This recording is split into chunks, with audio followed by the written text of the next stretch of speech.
Latest news के लिए subscribe करें और न्यूज अपडेट के लिए बेल आइकॉन पर क्लिक करें।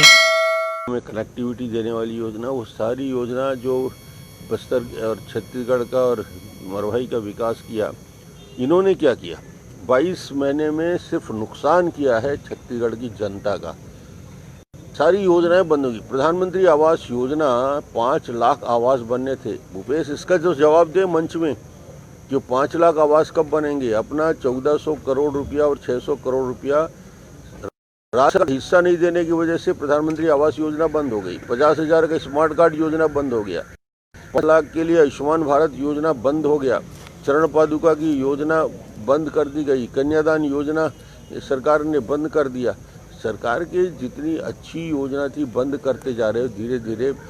1 इंच भी मरवाही में जितनी सड़क हम लोगों ने बनाई थी, अब सड़क में 2 दिन से घूम रहा हूँ, सड़क की हालत 20 महीने 22 महीने में ऐसी हो गई। 3 साल में तो एक धमेला मुरुम नहीं डाल पाए। 20 महीने में ये बड़ी बड़ी बात कर रहे हैं, भाषण दे रहे हैं, ये कर दूंगा ये कर दूंगा। अरे भैया मुरुम तो डाल दे उस सड़क में। मरवाही लोगों की कमर में दर्द होने लगा है तुम्हारे शासनकाल में, तुमको वोट क्यों देंगे? और ये शासनकाल में नया सड़क मत बनाओ मेरे भाई, तो कम से कम रिपेयर तो करो। AR के लिए फंड तो दो, जो सड़कें बनी थी उनके लिए कुछ नया काम करके दिखाओ। बात ही बात करने से नहीं होगा। और कम से कम रेत का कीमत जो 30,000 हुआ है, मरवाही की जनता सवाल पूछ रही है 30,000 35,000 क्यों हो गया? सरकार बदलने से क्या फ़र्क पड़ता है कि 10,000 में रेत मिलता था, 12,000 में रेत मिलता था ट्रक, 30,000 35,000 क्यों हो गया? ये 25,000 रुपया किसके जेब में जा रहा है भूपेश जी? इसका जवाब कौन देगा? वोट मांगने तो आते हो मगर इसका भी तो जवाब देना पड़ेगा। कोल माफिया, शराब माफिया, अवैध शराब का धंधा चल रहा है पूरे छत्तीसगढ़ में। ये जनता इसको देख रही है, गुंडागर्दी देख रही है कि बच्ची को उठा लिया जाता है, कोई कार्रवाई नहीं होती। आदिवासी महिला के साथ जिसके बच्चे हैं, तो ये चुनाव लड़े हैं, जीते पहले ही यदि आतंक का माहौल बनेगा तो क्या होगा? इस क्षेत्र की जनता स्वाभिमानी जनता है।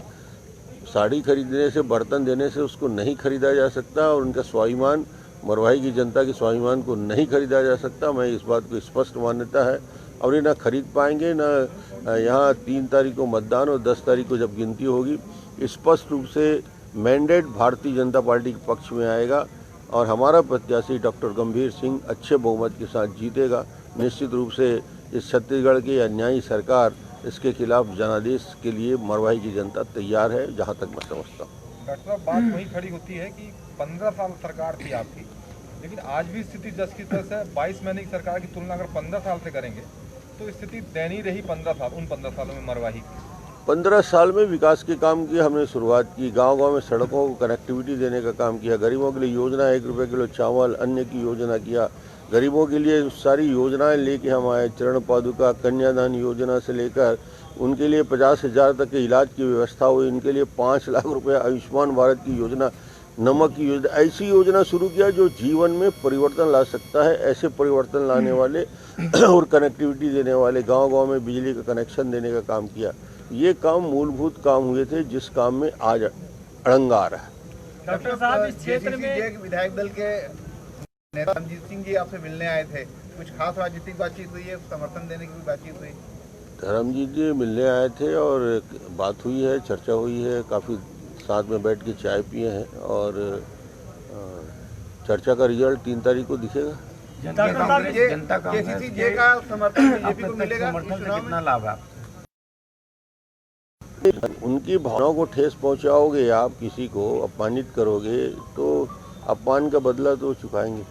डॉक्टर साहब, इस क्षेत्र में 15 सालों से बीजेपी की सरकार है, लेकिन इस क्षेत्र की बहुचर्चित मांग जो 20 सालों से रही है, गौरेला पेंड्रा मरवाही को जिला बनाने की, 2013 में आपने 9 जिलों का गठन किया, लेकिन पेंड्रा रोड को नहीं किया। क्या ये छत्तीसगढ़ सरकार के हाथ में नहीं था? देखिए, जिला तो बना दिया हमने, 16 जिला बनाया, उसको व्यवस्थित भी किया। 1 साल में उनके जिले के मुख्यालय बना दिया, हेडक्वार्टर बन गया, सब बन गया। 22 महीने हो गया, एक पत्थर तो लगाए मेरे भाई। ये तो 5 साल ऐसे ही रहेगा। घोषणा भर करते हैं, काम धाम कुछ नहीं होगा। भूपेश बघेल कह रहे हैं कि जितना आपके 2 सालों में काम हो उतना समय में काम नहीं हुआ, पहला।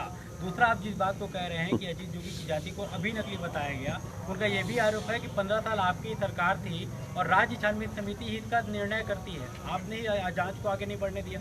यही कारण थी कि अब उनका असली आदिवासी, नकली आदिवासी पैटर्न। देखिए, जांच की कानूनी प्रक्रिया होती है, उस प्रक्रिया में हाई कोर्ट से लेकर छानबीन समिति की रिपोर्ट के आधार पर सारे मामले चलते रहे और उसका निराकरण करने में जो समय लगा, निश्चित रूप से मैं कहता हूं कि जाति का निराकरण बाकी विषय अपनी जगह है। सवाल इस बात का है कि आप उनको अपमानित तो मत करो। ये उपचुनाव को क्या मानते हैं? उपचुनाव कई हुए अभी इस दौरान छत्तीसगढ़ सरकार में, अभी जो वर्तमान सरकार के दौरान, ये चुनाव कुछ अलग दिखता है आपको? अलग इसलिए दिखता है कि क्योंकि मरवाई की जनता का मूड बदला बदला नजर आता है और कांग्रेसी घबराए से नजर आ रहे हैं। 50 विधायक, 10 मंत्री, मुख्यमंत्री 3 दिन से डेरा डाला है और इतने आतंक, इतना भय, इतना दबाव बनाया जा रहा है, इसका मतलब है कि उनको पराजय दिख रहा है। धन्यवाद sir. For more news updates, do subscribe, like, share and comment. Clipper 28.